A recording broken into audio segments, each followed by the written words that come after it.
अस्सलाम वालेकुम रहमतुल्लाहि व बरकातुहू। आज ये इंतहाई अहम मसला है, ये है दुआए कनूत से मुताल्लिक। दुआए कनूत जैसा कि हम सब जानते हैं, वितर में तीसरी रकात में सूरह फातिहा और सूरह पढ़ने के बाद एक मरतबा आप रफ़अ यदैन करते हैं, अल्लाह अकबर, उसके बाद आप हाथ बांध कर दुआए कनूत पढ़ते हैं। दुआए कनूत का पढ़ना सुन्नत है और बाज़ फुक़हा ने इसे वाजिब भी लिखा है कि कोई शख्स अगर ये रफ़अ यदैन ही ना करे, अल्लाह अकबर ही ना करे और डायरेक्ट रुकू में चला जाए और फिर उसके बाद वो भूल जाए तो फिर उसको नमाज के इख्तिताम पर सजदे साहव करना पड़ता है, यानी तर्क वाजिब उससे हुआ। लिहाजा इससे इसकी अहमियत का पता चलता है कि इसमें जो मौजूद दुआ है, अल्लाहुम्मा इन्ना नस्तईनुका व नस्तगफिरुका, आखिर तक ये दुआ सुन्नत है। हुज़ूर सल्लल्लाहु अलैहि वसल्लम की बहुत सी अहादीस में इस दुआ को पढ़ने की ताकीद आई है। ये दुआ जामे और माने है। इसमें अल्लाह ताला की वहदानियत और बंदे का खुदा के साथ ताल्लुक़, आखिरत और दुनिया, ये सारा इसमें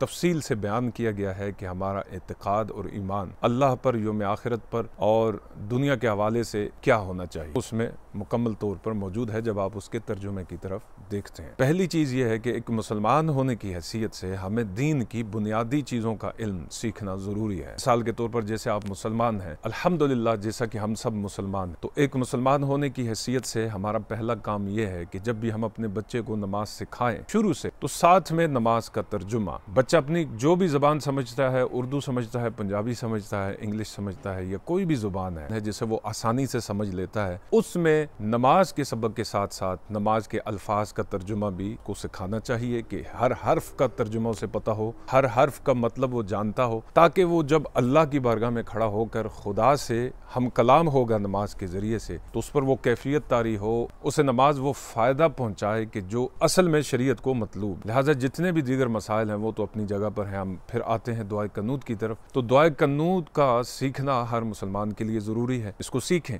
आजकल तो टेक्नोलॉजी का ज़माना है, वो ज़माना तो रहा नहीं कि आप किसी की मिन्नतजारी करेंगे, भाई मुझे नमाज का सबक सिखा दो या मुझे पढ़ा दो, या कहीं कुछ फासले पर किसी उस्ताद की खिदमत में पहुँच जाएँ उससे सीखने के लिए, या कहीं पर पैसे देकर या किसी खिदमत के एवज़ में सीखना पड़े, जैसे पहले ज़मानों में होता था। पहले ज़मानों में इल्म का हुसूल बहुत मुश्किल था, लेकिन आज अल्लाह की मेहरबानी से टेक्नोलॉजी इतनी एडवांस हो चुकी है, इतनी तेज़ रफ्तार हो चुकी है, हर शख्स के हाथ में मोबाइल है, जिस पर आप ये अभी जिस प्लेटफॉर्म से मुझे देख रहे हैं, यूट्यूब, आप यूट्यूब ऑन करें, उस पर आप नमाज का सबक सीखना शुरू कर दें। इंशाअल्लाह एक दिन आएगा कि जब आपके जो कमियां हैं, जो खामियां हैं, वो दुरुस्त होती चली जाएंगी। अब हम बात करते हैं उस तरफ कि एक शख्स अगर दुआए कनूत सिरे से जानता ही नहीं है तो वो क्या करे। इसके बारे में फुक़हाए कराम ने बड़ी तफसील के साथ लिखा है। फुक़हाए कराम ये कहते हैं कि वो शख्स रब्बना आतिना फिद दुनिया हसना व फिल आखिरति हसना व किना अज़ाबन नार, इसको पढ़ ले। जैसे यानी वो रफ़अ यदैन करे, अल्लाह अकबर कहकर अपने हाथ बांधे, तो ये दुआ पढ़ ले, फिर रुकू में चला जाए और अपनी बकिया नमाज पूरी कर ले। अब यहाँ पर मसला ये है कि एक शख्स अगर